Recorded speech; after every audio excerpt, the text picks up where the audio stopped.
I lost 10 kgs more times than I could count in my life. It took me a bachelor's degree in human movement sciences and more than 20 years of frustration to finally break free and keep it off for good. And if discipline and hard work was actually the answer, then this video would not be necessary. Today I'm in the best shape of my life. Could have been easier. It took me 40 brutal lessons to get to where I am today, and I'm giving it all to you because I made the mistakes so that you don't have to. It's not because you're lazy, you just haven't actually been shown how fat loss really works until now. Have you ever thought to yourself that you just might not have what it takes? I used to think to myself that I was weak. I couldn't stop snacking and I just couldn't stay consistent. But I wasn't the problem. My setup was cereal on the counter, junk food in the car, no plan at night. Your environment always wins. So if your setup makes failure easy for you, then it's not a discipline issue,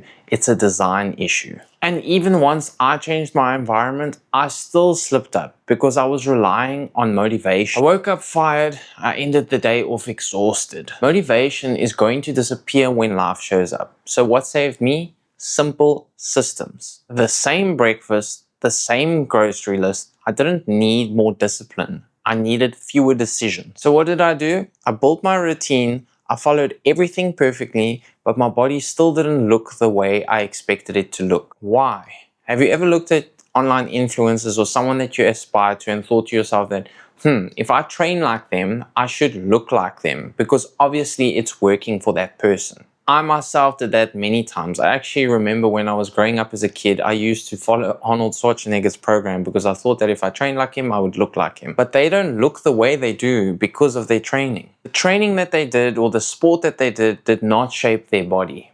Their body made them good at the sport and the training. Genetics matter, and comparison was killing me because I was chasing someone else's finish line. I wasn't just comparing bodies, but I was comparing behaviors too. The way they ate, and every time I slipped up, I thought that there was something wrong with me. So instead of copying someone else, I started building my own starting point. Stopped asking myself, how do I look like them? And I started asking myself what actually works for me, for my body, for my goals, for my lifestyle. But I didn't just compare my workouts. I judged every food decision.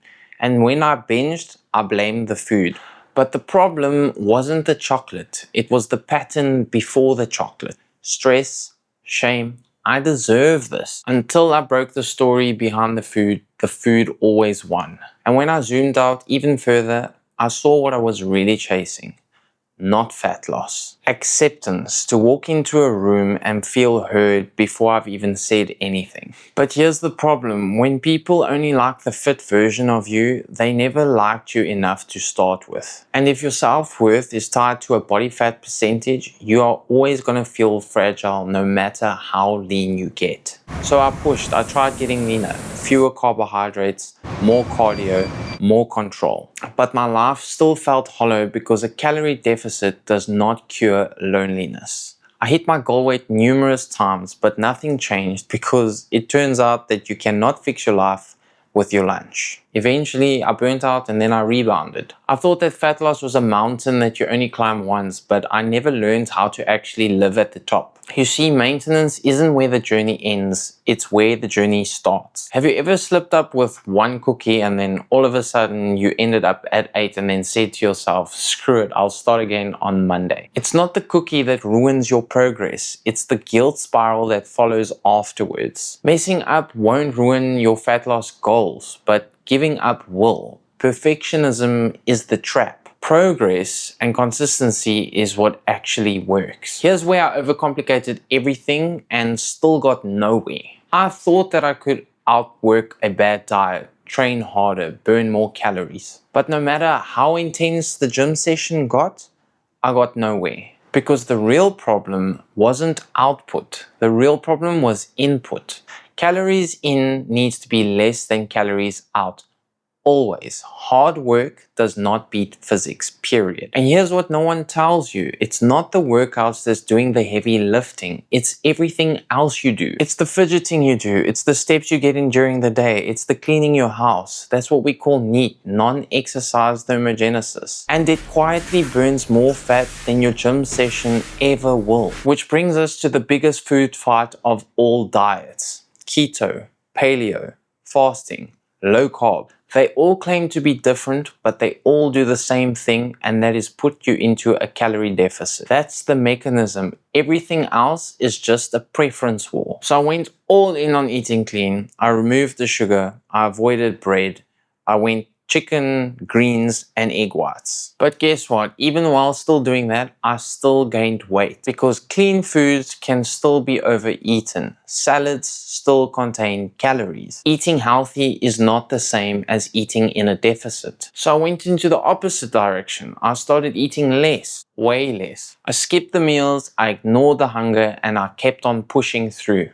And my progress slowed down to an absolute crawl. And you just end up hungry and stuck. So I did what most people do. I figured that if my plan doesn't work, I just need more control. So I hopped onto a meal plan, then another, and then another. And every time that my life got busy, I abandoned them. Why? Because if your plan doesn't survive a bad day or boredom or stress, it's a performance. It's not a plan. So I started tracking every bite, every meal, and I burnt out emotionally. I was overwhelmed because I didn't need a spreadsheet. I needed awareness. Counting every single calorie is not the goal. The goal is to understand the calories. Food is data, not drama. And that data is going to drive your future decision. And through it all, I kept on training, but not to get lean, but rather to stay sane. The workouts didn't have to melt fat. They gave me rhythm and helped me stay focused. And once I actually lost the weight, the workouts helped me keep them off. Like the old adage goes, fat loss happens in the kitchen, but to keep it off happens through your daily habits. And for me, training was the anchor that kept everything together. The next part is where I wasted the most time and the most sweat. I used to judge my workouts by the amount that I used to sweat, and the more sweaty I was, the more productive I thought I was. But sweat is just your body cooling down. It's not fat crying. It's not progress. It's temperature control.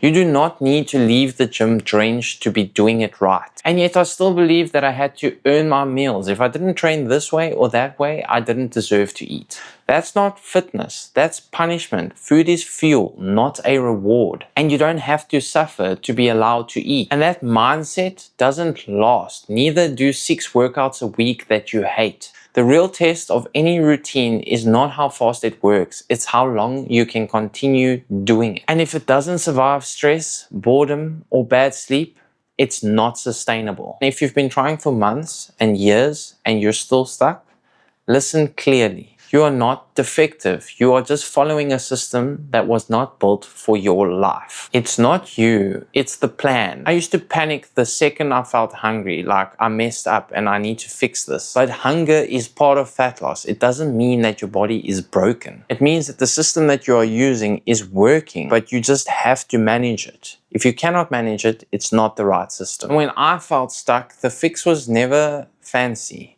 It was literally walking. Every day, no stress, no equipment required, no mental fatigue. That one exercise did more for my body and my brain than a HIIT workout ever would. I didn't just walk like many. I also tried to copy shredded influencers. But I also felt like a failure every time I couldn't keep up. But their life isn't your life, and it's their job. It's their job to look good.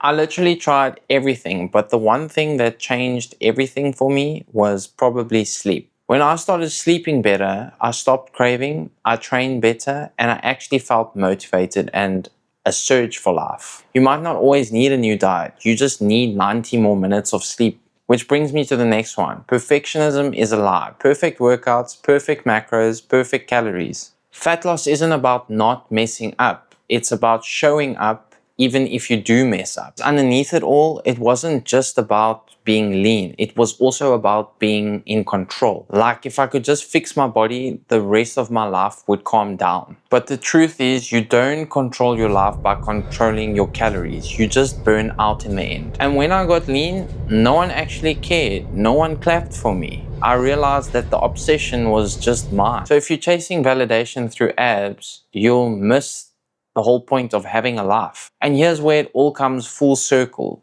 Meal plans can help, but if they vanish when the routine does, you've learned nothing. You don't need someone to tell you what to eat. You need to understand why you're eating. Because the goal isn't to follow someone else's instructions, it's to make your own. And once you finally start studying how food works, you'll finally understand what to eat, when to eat it, why to eat it, and what actually works for you. The moment I stopped banning dessert, I stopped binging on it. Turns out restriction builds pressure and flexibility builds consistency. It's not about removing the cookie, it's about not letting the cookie own you. For years, I feared bread and I blamed pasta. But the problem was never carbs, it was the context. Once I started understanding my intake, I stopped demonizing the food. I didn't need to cut out carbs. I needed to understand how much fuel my body needed. And no, you don't need a detox. You don't need a cleanse or some fancy lemon water. You need a calorie deficit and habits on top of that that make it doable. I fasted like a monk and then I ate like a maniac.